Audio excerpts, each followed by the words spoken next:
Okay, it's Frankie again. I'm going to talk about another value. But before I show another value, or talk about it, I should say, talk about another value, I want to show you this. Have you seen this movie? No? Moneyball. It's based on a book, and it plays Brad Pitt. He plays Billy Beane, Beane, I think, general manager of the Oakland A's, a baseball team. What he did, in the book that talks about, is that he challenged conventional wisdom. He challenged the way the industry, the baseball industry, would work in terms of picking and assembling a team. He used a mathematical approach to select not the best person, but the best skills of a person and assemble them into a team.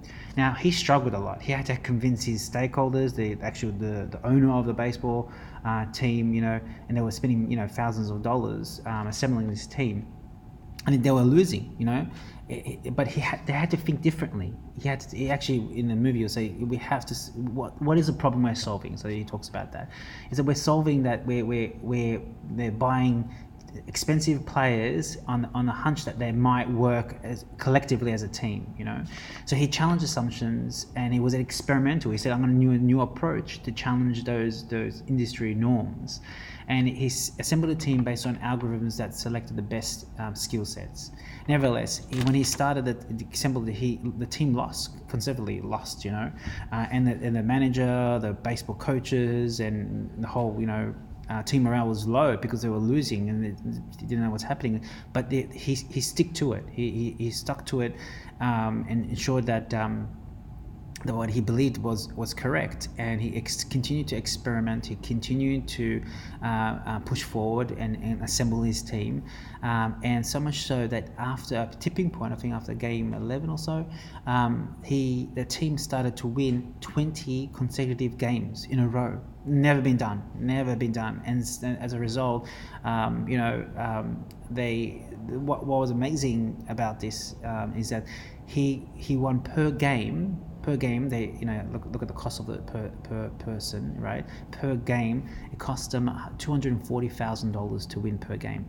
The Boston guys, some of the best, cost them per win $1.4 million. You can see that by using an analytical approach, by challenging the assumptions and think differently, you can actually accomplish more with less, and do and at the same time innovate.